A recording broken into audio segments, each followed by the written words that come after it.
Hyderabad union of journalist ఆధ్వర్యంలో senior Urdu journalist Faiz Mohammed Afsar memorial award కార్యక్రమం Somajiguda press club లో జరిగింది. సీనియర్ జర్నలిస్ట్ నరేందర్ రెడ్డికి అవార్డు ప్రదానం చేశారు మంత్రి పొన్నం ప్రభాకర్. ఈ ప్రోగ్రాంలో MLA Rangareddy, media academy chairman Srinivas రెడ్డితో పాటు జర్నలిస్టుల సంఘాల నేతలు పాల్గొన్నారు.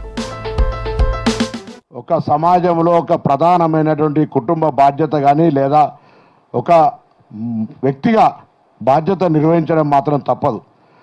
అందులో రాణించాలంటే ఇప్పుడు ఇది ఒక దశ, విద్యార్థి దశలో మీకు ఒక బాధ్యత ఉంది.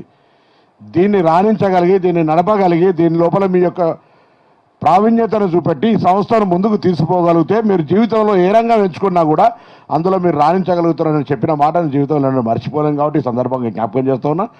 సో ఏ పత్రికలో పనిచేస్తున్నా, ఏడ చేస్తూ ఉన్నా, జరుగుతున్నా, మారుతున్న కాలానికి అనుగుణంగా ప్రజా సమస్యల్ని ప్రభుత్వం దృష్టికి తీసుకువచ్చేటువంటి మధ్య వారధి అయినటువంటి జర్నలిస్టులకు సంబంధించి ఇప్పుడు కూడా ఆ బాధ్యతను సక్రమంగా నిర్వహించే విషయంలో వచ్చేటువంటి ఒడిదుడుకులు, సమస్యలన్నింటినీ అధిగమించి ఆ పని సక్రమంగా చేయగలిగితే తప్పకుండా జీవితంలో ఒక సంతృప్తి అని ఉంటుంది.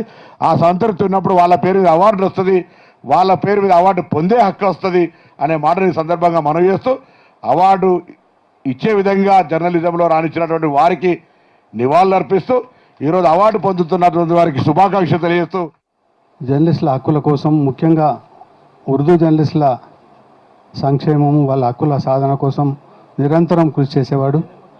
ఆయన అనారోగ్యంతో ఉన్నప్పటికీ కూడా నేను అప్పుడు ప్రధాన కార్యదర్శిగా ఉన్న ఏపీడబ్ల్యూజేకి ఆయన చాలా సేవలు అందించారు ఉర్దూ జర్నలిజానికి. అలాగే మంచి రచయితగా, మంచి జర్నలిస్ట్గా రాణించారు. ఆయన పేరిట గత సంవత్సరం మాజిద్ గారికి అవార్డు ఇచ్చారు. ఆయన కూడా నాకు చాలా సన్నిహిత మిత్రుడు. ఆ తర్వాత నాకు ఆ అవార్డును ఇవ్వడం సంతోషిస్తున్నాను.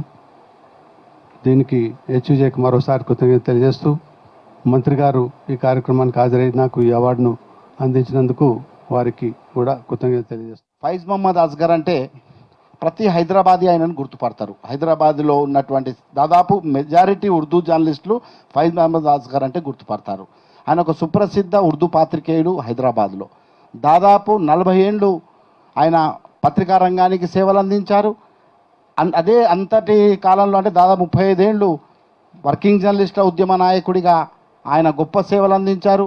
కేవలం ఉర్దూ జర్నలిస్టులకే కాకుండా అటు తెలుగు మీడియాను, శంకర్ చెప్పినట్టు తెలుగు మీడియాను కూడా కోఆర్డినేషన్ చేసుకొని వారు ఎంతో సర్వీస్ చేసి, అలాగే ఇక ప్రొఫెషనల్ విషయానికి వస్తే ఆయన ఒక హైదరాబాద్ ఆర్టికల్, హైదరాబాద్ చరిత్ర, సంస్కృతి, ఇక్కడ భాష ఇవన్నిటి అన్నారు. కానీ ఆయన చాలా పత్రికల్లో, సియాసత్ లాంటి పత్రికల్లో కావచ్చు, మున్సిఫ్, ఇతమాద్ లాంటి పత్రికల్లో ఆయన దేశ అట్లాగే జాతీయ అంతర్జాతీయ పరిణామాల్ని కూడా విశ్లేషించి ఎన్నో ఆర్టికల్స్ రాశారు.